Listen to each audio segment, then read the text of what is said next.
Hello friends, BA third year की आज की क्लास में हम समाजवाद की अवधारणा का अध्ययन करेंगे।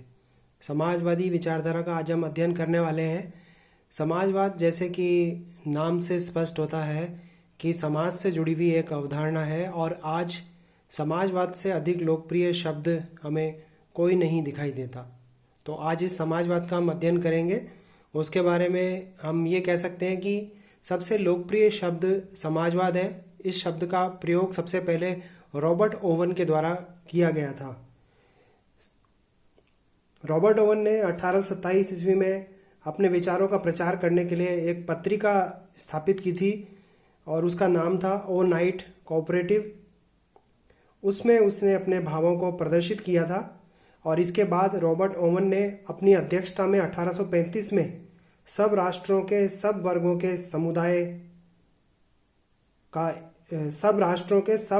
एक समुदाय स्थापित किया जिसमें समाजवाद और समाजवादी शब्दों का प्रयोग किया गया था।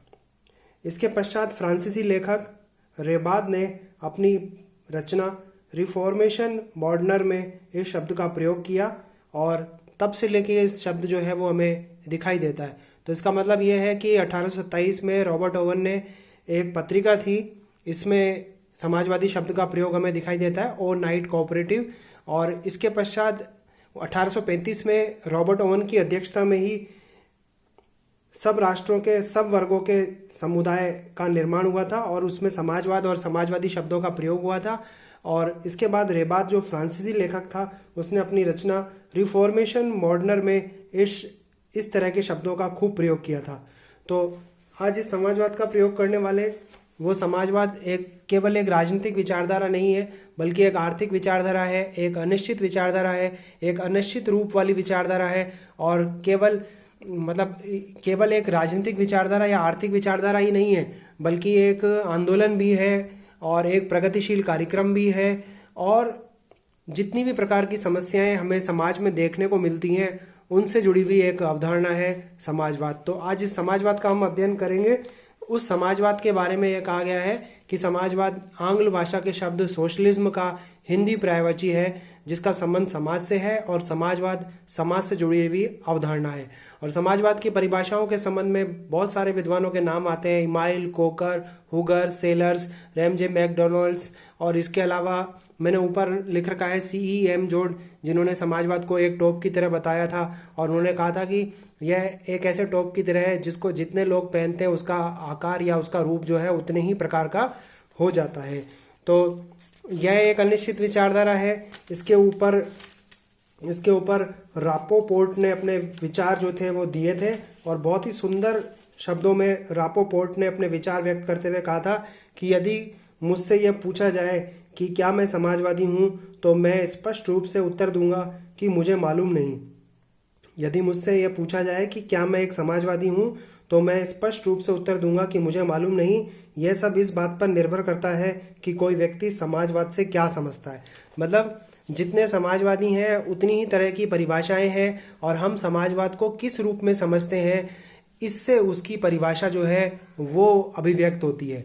तो हम समाजवाद के परिभाषाओं के बारे में पहले पढ़ लेते हैं। इमाइल ने जो परिभाषा दी, मैंने इमाइल विद्वान का नाम नीचे लिख रखा है। इमाइल ने जो परिभाषा दी वो है, समाजवाद का अर्थ है श्रमिकों की एक ऐसी व्यवस्था। समाजवाद का अर्थ है श्रमिकों की एक ऐसी व्यवस्था जो पूंजीवादी संपत्ति को सामाजिक संपत्ति में बदलने के उद्देश्य से राजनीतिक सत्ता को प्राप्त करेगी।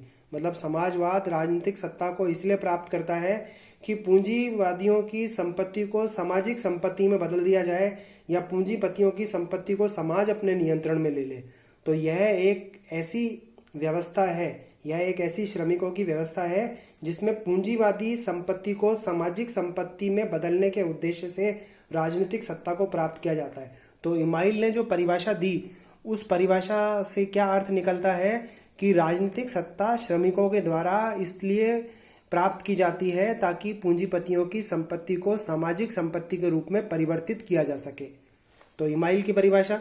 फिर इसके बाद में कोकर की परिभाषा। कोकर कहता है समाजवाद का अभिप्राय संपत्ति के सभी आधारभूत साधनों पर नियंत्रण से, संपत्ति के जो भी साधन है उसके ऊपर किसका नियंत्रण हो? समाज का नियंत्रण हो। समाजवाद का अभिप्राय संपत्ति के सभी आधारभूत साधनों पर नियंत्रण से है।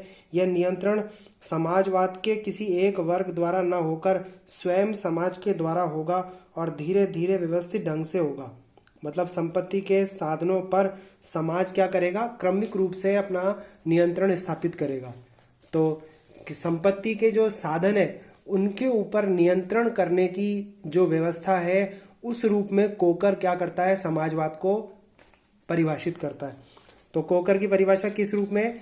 कि समाज संपत्ति के साधनों पर नियंत्रण स्थापित करेगा। और वो कैसे स्थापित करेगा?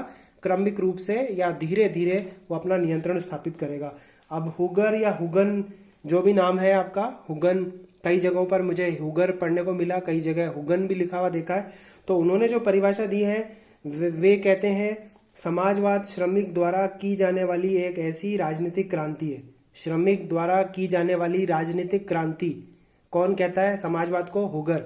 श्रमिक द्वारा की जाने वाली राजनीतिक क्रांति जिसका उद्देश्य उत्पादन और वितरण के साधनों की प्रजातंत्रात्मक व्यवस्था की स्थापना करना है। उत्पादन और वितरण की प्रजातंत्रात्मक व्यवस्था स्थापित करना है समाजवाद का उद्देश्य। तो समाजवाद को हुगर क्या बताता है? एक राजनीतिक क्रांति बताता है, और ऐसी राजनीतिक क्रांति बताता है जिसका उद्देश्य उत्पादन और वितरण के साधनों की प्रजातांत्रिक व्यवस्था को स्थापित करना है। तो हुगर की परिभाषा। अब देखिए सेलर्स ने क्या परिभाषा दी। सेलर्स की जो परिभाषा है वो देखिए, वो क्या कहता है सेलर्स? समाजवाद एक ऐसी प्रजातंत्रात्मक विचारधारा है। समाजवाद एक ऐसी प्रजातंत्रात्मक विचारधारा है जिसका उद्देश्य समाज में एक ऐसी आर्थिक व्यवस्था लाना है जो किसी भी समय व्यक्ति को अधिकतम संभव न्याय और स्वाधीनता प्रदान कर सके।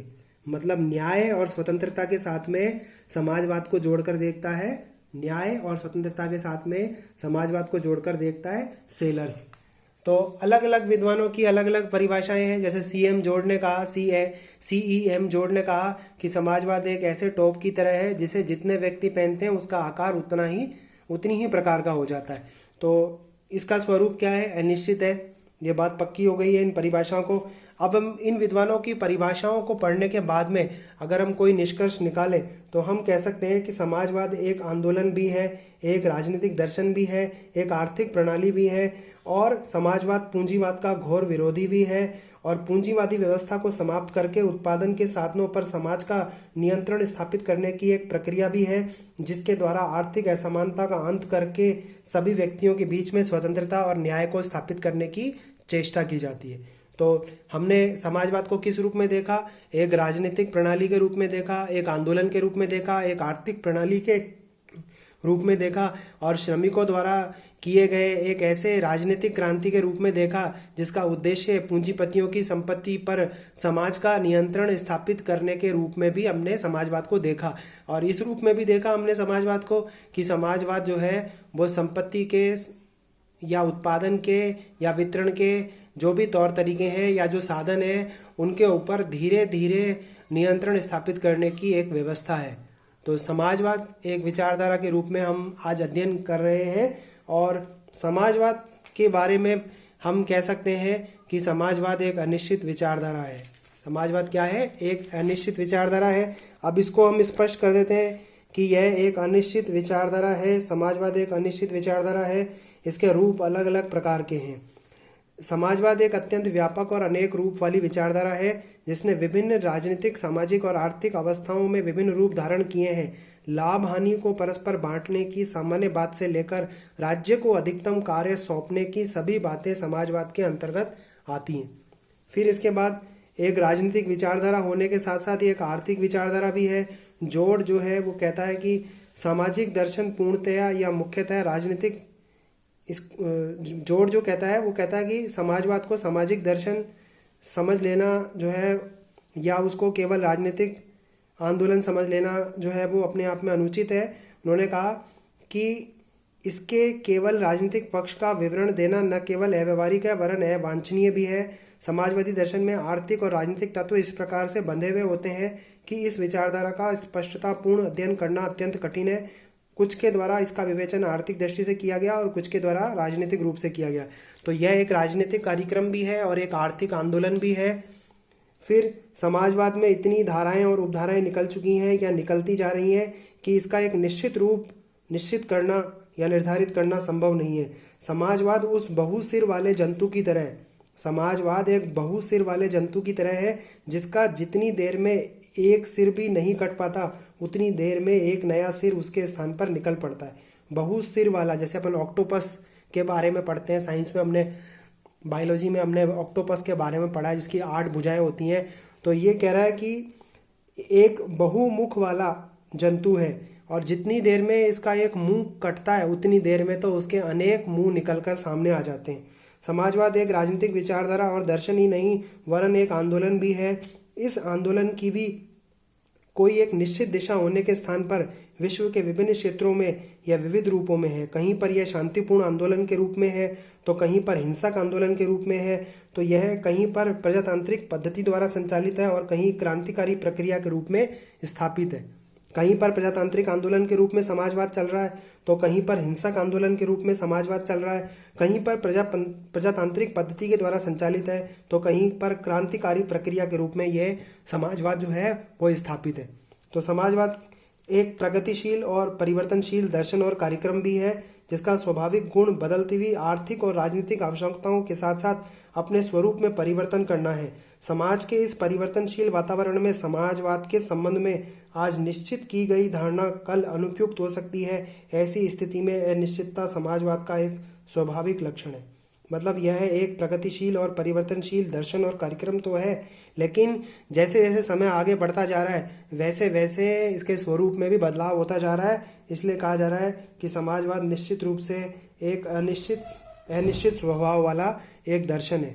रैमजे म्योर ने क्या कहा समाजवाद के बारे में, देखिए, समाजवाद परिस्थितियों के अनुसार रंग बदलने वाला गिरगिट है।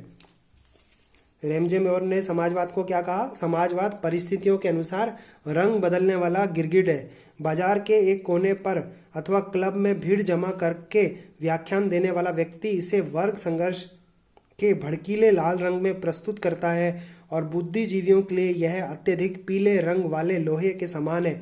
भावुक व्यक्तियों के लिए यह कोमल गुलाबी फूल की भांति है और पादरी वर्ग में यह श्वेत वस्त्रधारी और उदारवादी आकांक्षाओं का प्रेरक बन जाता है।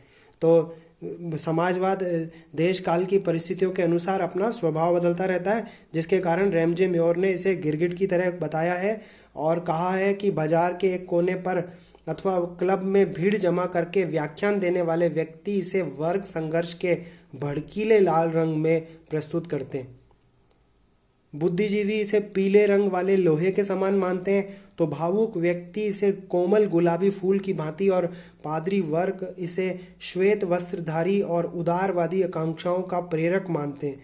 तो निश्चित तौर पर यह बात सही प्रतीत होती है हमें समाजवाद के संबंध में।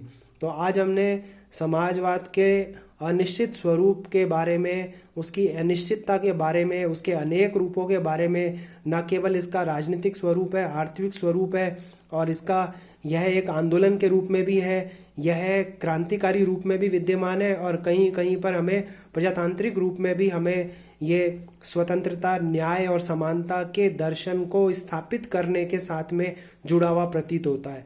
तो हमारे लिए आज के लिए इतना बहुत है, क्योंकि समाजवाद एक अलग प्रकार का रूप रखने वाला दर्शन है। तो आगे का हम कल अध्ययन करेंगे।